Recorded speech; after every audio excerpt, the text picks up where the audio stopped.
안녕하세요, 블랙사입니다. 자, 이번 주 중요한 일정을 앞두고 미국의 주식시장이 전반적으로 소강 상태인데요. 사려는 사람과 팔려는 사람 모두 이 잭슨홀 미팅에 주목을 하면서 눈치를 보는 장세가 이어지고 있는 것 같습니다. 자, 이번 주 잭슨홀 미팅에서 제롬 파월 연준 의장의 발언이 상당히 중요한 시점이기 때문인데요. 자, 파월 의장의 말 한마디에 앞으로의 이 주가 방향이 결정이 날 수 있기 때문입니다. 자, 우리나라 시간으로는 26일 금요일 밤 11시경이 될 것 같고요. 미국은 이번 주 금요일 장이 열리고 제롬 파월 의장의 발언을 듣게 되기 때문에 금요일장 이 미국 시장이 어떤 방향으로 움직이는지도 잘 살펴봐야 할 것 같습니다. 자, 그래도 다행인 건 미국의 3대 지수 모두 반등에 성공을 한 건데요. 최근에 4주 연속 상승 이후에 하락세를 이어오고 있었죠. 다행히 4거래일 만에 반등에 성공을 하면서 S&P 100 지수는 0.34% 상승했고 나스닥 지수도 0.41% 상승 마감을 했는데 큰 폭은 아니지만 그래도 이 하락세가 다소 진정이 됐다는 점에서 의미를 부여할 수 있을 것 같습니다.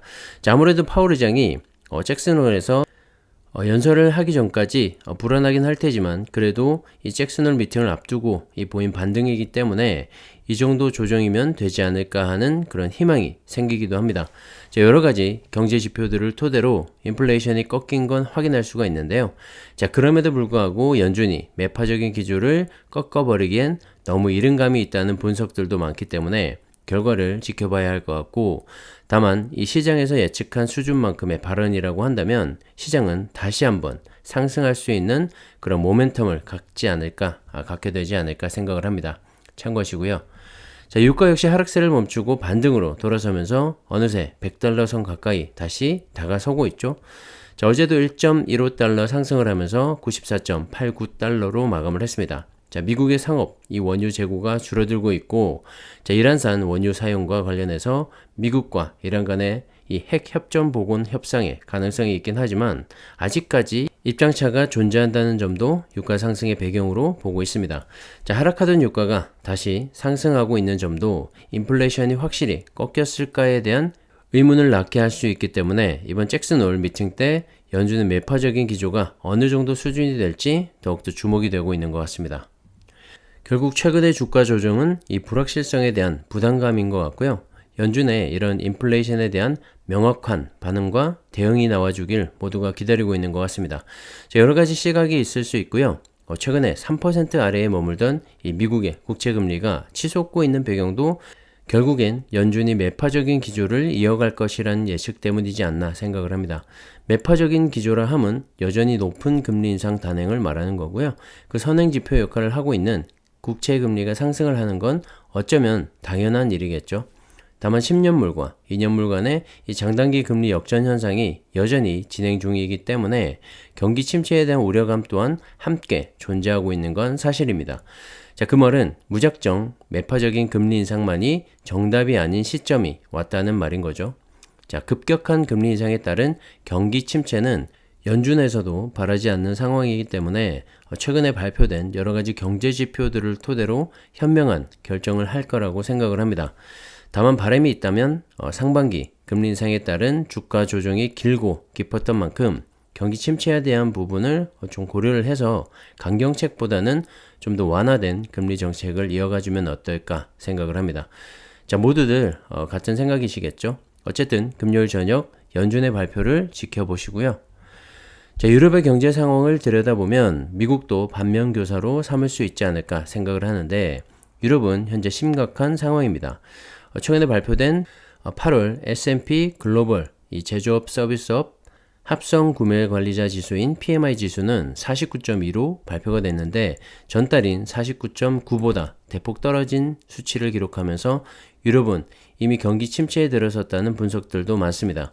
자, 유럽 경제의 핵심 국가 중에 하나인 독일의 8월 제조업 서비스업 PMI 지수는 47.6으로 전달인 48.1보다 0.5포인트 떨어지면서 2년 만에 최저치를 기록하기도 했죠. 자, 유로화 역시 1유로가 1달러 아래로 내려가면서 유로화의 가치 하락세는 더욱더 뚜렷해지고 있고 일각에서는 에너지 위기와 이 경기 침체 우려 속에 유로화는 상당 기간 1달러 아래에 머물 것이라는 분석들도 있습니다. 자, 유럽과 독일의 역성장을 우려하고 있는 건데요. 자, 유럽의 이 경기 침체는 단순히 유럽 한 지역으로 끝이 나는 게 아니기 때문에 미국도 마냥 금리 인상을 단행할 때가 아니라고 생각을 하고요. 경기 침체와 물가 안정 사이에서 정말 좋은 결정을 해줬으면 합니다. 자, 연준의 잭슨홀 미팅을 앞두고 있는 가운데 테슬라는 오늘 장부터 3대1로 주식이 분할이 되죠. 어제까지 10주를 가지고 있었다면 오늘부터는 3배가 늘어난 30주가 되는 건데요.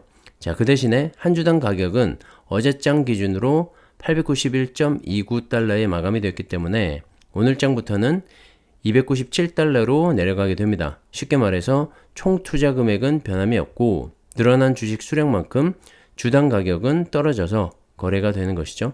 자, 한 주당 가격이 300달러 선으로 저렴해지면서 비싸서 사지 못했던 이 개인 투자자들의 접근이 앞으로는 좀 더 쉬워질 것 같고요. 자, 주식 분할 발표 이후에 70% 넘게 올랐던 첫 번째 이 분할 때와는 다르게 이번에는 오히려 마이너스 3%를 기록하고 있기 때문에 주식 분할 후에도 급락은 없지 않을까 생각을 합니다. 오히려 26일 이 연준이 시장이 부합하는 발표를 하거나 혹은 다소 완화된 기조를 엿보이게 된다면 대표적인 성장주인 테슬라의 주가는 또 한 번 급등을 보이지 않을까 하는 그런 조심스러운 기대도 하게 됩니다. 자, 테슬라는 그 외에도 9월에 AI 데이를 앞두고 있고 세미트럭도 연내 출시를 앞두고 있는 등 이 주가 상승에 대한 모멘텀이 여전히 살아있기 때문에 눈여겨보시면서 투자하시면 좋을 것 같습니다. 자, 애플이 신제품 행사 초대장을 공식적으로 배포를 했죠. Far out, 참신하다, 파격적이다, 원하는 대로 만들다 등의 뜻을 내포하고 있는데요. 과연 이번 신제품 행사에서 애플은 또 어떠한 새로운 제품으로 우리를 흥분시킬지 기대가 되고 최근에 애플의 반등이 가장 컸던 것도 이번 행사와 연관되어 있지 않나 생각을 합니다. 다만 S&P 500 지수의 7.4%를 차지할 만큼 큰 시총을 가지고 있는데 지난 6월 30일 이후 22.6%로 급등을 한 점.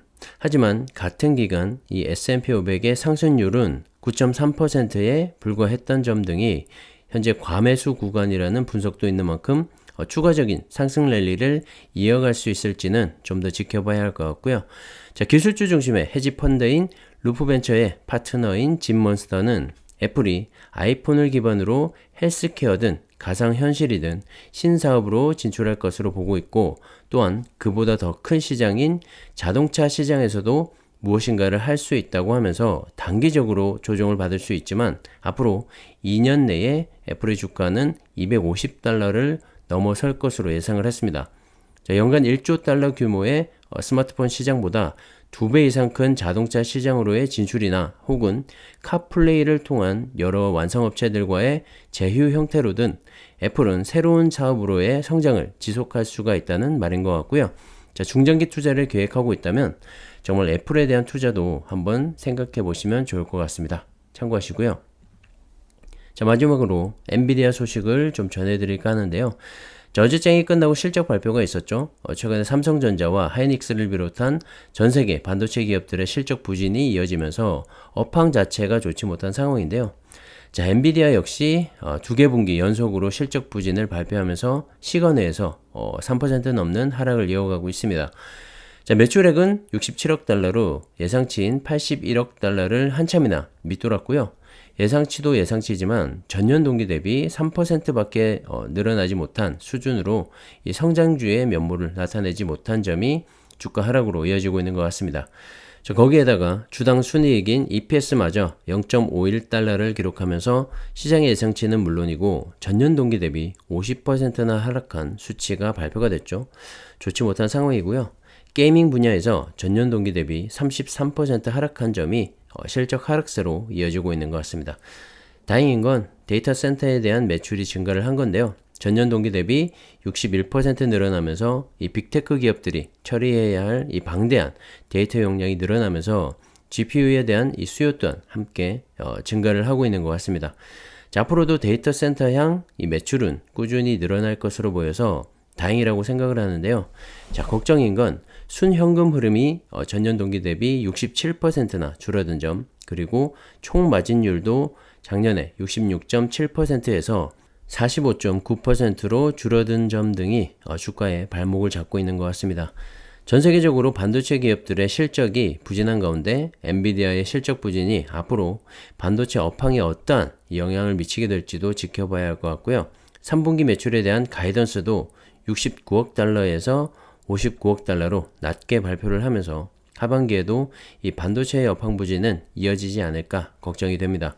다만 중장기적으로 이 자율주행차에 대한 수요 증가와 메타버스에서의 역할도 있기 때문에 반도체에 대한 투자는 여전히 유효하다고 생각을 하고요. 자, 전기차를 비롯한 2차 전지와 함께 반도체에 대한 투자는 꼭 각자의 포트로 구성해 가시기를 추천드려 봅니다. 자, 잭슨홀 미팅을 앞두고 이리저리 어수선하고 불확실성이 커져가고 있는데요. 다만 한 가지, 우리가 투자하는 종목에 대한 확실한 믿음이 있다면 흔들림 없이 모아갈 수 있다고 생각을 합니다. 자, 그런 관점에서 미국 지수 추종 ETF들이죠. 타이거 미국 탑10을 비롯한 타이거 미국 나스닥 100과 S&P 500 그리고 필라델피아 반도체 지수를 추종하고 있는 타이거 미국 필라델피아 반도체 나스닥과 같은 ETF에 대한 투자는 꾸준히 하시면 좋을 것 같고요. 타이거 차이나 전기차를 비롯한 타이거 2차전지 테마와 코덱스 2차전지 산업과 같은 2차전지 관련 ETF 투자는 앞으로 최고의 실적 고성장주인 만큼 꼭 챙겨가시기를 다시 한번 당부드립니다. 자, LNF와 에코프로비엠 그리고 포스코 케미칼과 같은 양극재, 이 고성장주에 대한 개별 종목 투자도 괜찮아 보이긴 합니다. 참고하시면 좋을 것 같고요. 자, 여러분의 투자 생활에 정말 도움이 되었으면 합니다. 자, 오늘은 여기까지 하겠습니다. 감사합니다.